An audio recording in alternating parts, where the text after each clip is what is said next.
Moi, utiliser anecdote ça juste pour faire passer un message à société haïtienne nan.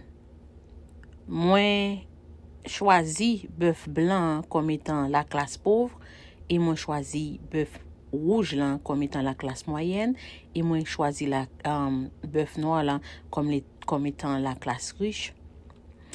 Classe pauvre là moi utiliser blanc pour lui c'est parce que dans la classe pauvre ou joignent une transparence et ou joignent souvent yo très sincère si yo dit avant et encore moi utiliser la classe moyenne comme étant rouge là qui souvent qu'on pense que yo plus près classe riche là que classe pauvre là et qu'on souvent pense que classe pauvre là pas fait partie de eux-mêmes du tout, c'est ça qu'on vient faire en sorte de discrimination. Et tandis que bœuf noir là moins utilisé li et pour la classe riche qui cependant pas penser que ni classe pauvre là ni classe moyenne non nécessaire pour avancement li. Alors moi a quitté nous temps des histoire là et que n'a capable comprendre une raison qui fait que moi choisi chaque couleur bœuf ça yo pour me capable classer yo dans classe pauvre, riche et moyenne. Et n'a capable connaître jour nous va mettre tête nous ensemble. C'est ça qui force nous et c'est ça qui permet que pays ça avance vers l'avant. Alors attendez histoire ça. Il était une fois 3 taureaux de 3 robes différentes, noires, rouges et blanches.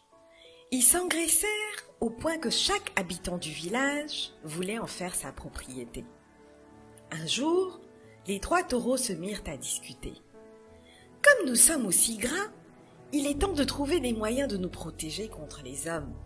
Car l'homme n'a pas de force, il est petit, mais doté d'une grande intelligence, dit l'un des taureaux. Les hommes peuvent décider un jour de nous immoler. Donc, quittons le village et réfugions-nous dans la forêt. Là-bas, on sera en paix, dit un autre taureau. Ils prirent ainsi la décision d'aller s'installer au cœur de la forêt et y vécurent paisiblement pendant quelques semaines. Un jour, surgit un lion qui fut stupéfait à la vue de ces bêtes bien grasses. « Ce n'est pas possible ! Je n'en crois pas mes yeux. Comment 3 taureaux aussi gras peuvent vivre dans la forêt sans berger et sans propriétaire, se dit-il. Le lion s'approcha des 3 taureaux, mais il ne pouvait rien contre eux, car à eux 3, ils étaient d'une force extraordinaire. Un jour, il alla à la rencontre des 3 taureaux et leur parla en ces termes. « Bonjour mes amis, dit-il. Je veux nouer une relation d'amitié avec vous. Je suis le seul lion qui vit dans cette forêt et j'ai peur des chasseurs. Comme vous le savez, les hommes sont féroces. Si nous unissons nos forces, ils ne pourront rien contre nous et nous serons en paix. » Les 3 taureaux se regardèrent et sans réfléchir, ils dirent au lion « Tu as raison, c'est comme si tu étais présent à notre dernière réunion, dit le taureau blanc. Tu as eu la même idée que nous. C'est parce que les hommes sont cruels que nous avons quitté le village pour venir nous installer ici. Soyons unis. » À partir de ce jour, les taureaux et le lion décrétèrent l'union sacrée. Ils mangeaient, jouaient et se promenaient ensemble. Plus tard, alors que le taureau à la robe blanche dormait, le lion s'approcha des 2 autres et leur souffla à l'oreille. « J'ai un souci. Si nous sommes en brousse, c'est pour nous cacher. Mais il me semble que cela est impossible à cause du taureau blanc. Que ce soit le jour ou la nuit, sa robe blanche reste toujours visible. Si nous ne trouvons pas une solution, les chasseurs vont nous repérer et nous tuer. Laissez-moi l'éliminer avant que nous ne nous fassions repérer. » Puisque c'est ainsi, il faut l'abattre, consentirent les taureaux rouges et noirs. Ainsi, le lion s'attaqua au taureau blanc et le tua. Quelques jours plus tard, alors que le taureau noir dormait à son tour, le lion dit au taureau rouge « Mon ami, je vais te faire une confidence. Jusqu'à présent, je ne suis pas rassuré. Les chasseurs pourraient toujours nous repérer à cause du taureau noir. Si on le tue, ce sera une protection totale pour nous deux. Personne ne pourra nous retrouver. Le taureau rouge acquiesça. Sans attendre, le lion bondit sur le taureau noir et le tua. Il ne restait plus que lui et le taureau rouge dans la forêt. Un jour, le lion dit au taureau rouge: « Mon ami, franchement, j'ai faim et je veux manger de la viande. » Le taureau rouge ouvrit grandement les yeux et lui rétorqua: « Mon cher ami, si tu as faim, tu n'as qu'à aller à la chasse. » Le lion répondit en riant: « Vous ne saviez pas que depuis le début, je vous trompe pour vous dévorer tous? Tu penses que je suis idiot au point d'aller chasser alors que tu es là ?» Le taureau rouge comprit que c'était à son tour de subir le même sort que ses deux autres compagnons. Et il dit: « Oh non!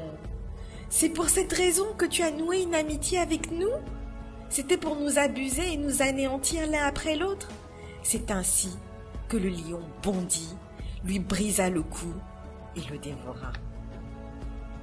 Comme dit l'adage, autant l'union fait la force, autant la discorde expose à une prompte défaite.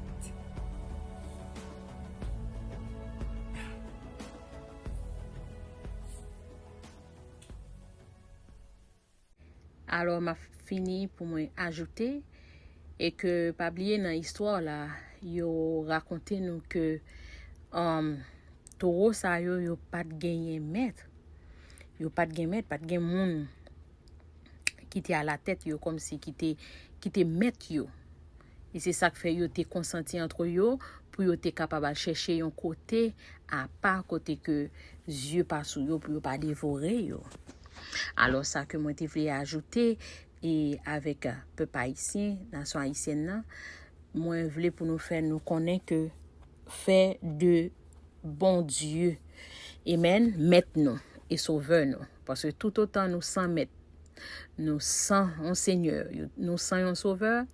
Et le mien qu'a fait qui n'importe bagay ensemble avec nous parce que ça qui est la sagesse là, c'est bon Dieu qui baille, ça qui est l'intelligence là, c'est bon Dieu qui baille, c'est bon Dieu qui gouverne.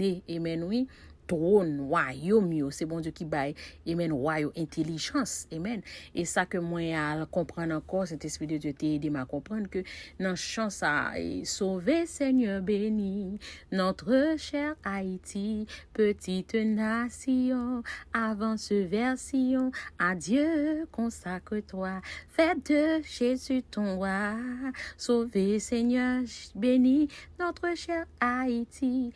Si yo m'a de sauver, c'est que yon péril là, hein? Et si yo m'a de béni, c'est parce que gen la pauvreté qui établit, qui a régné. C'est que dans plan Satan le diable, nation ça pas doit exister. Amen. Ça fait Dieu inspire monde ça qui écrit chant ça, sauver Seigneur béni notre cher Haïti. C'est que nation ça dans plan ennemi pas supposé exister encore du tout. Il dit doit périr, il doit pas exister sur planète là, il doit pas jamais tendre parler d'une nation telle quelle. Et encore tandis ça chant dit petite nation, avance vers Sion, pas oublier que nous c'est race Israël. Amen. Lieu de rencontre nous c'est à Sion. À Dieu consacre-toi. Fais de Jésus ton roi. N'a demandé pour nation haïtienne consacrer nous à bon Dieu. Nous connaît consécration veut dire mise à part, mettez-nous à part. Consacrer nous, mettez-nous à part pour bon Dieu. Fais de Jésus ton roi. Fais bon Dieu roi nous parce que si c'est pas bon Dieu qui a régné sous la vie nation ça en vérité. Moun nou ba régner moun nou ba régner moun n'a fait service pour lui moun n'a jeté de l'eau pour lui moun n'a relé gauche droite là c'est lui même qui gen plan pour détruire nous. Sauver Seigneur béni notre cher Haïti et plan bon Dieu c'est sauver nation et béni Haïti. La paix bon Dieu ensemble avec nous que nous capable comprendre que nous mettez tête nous ensemble, non seulement nous mettez tête nous ensemble et nous avons besoin yon maître, amen, yon maître qui doit sous tête nous et qui pour veiller nous, amen, alléluia. Bon Dieu béni, c'est avec nous encore, c'est Ruth Cadet, bon Dieu béni.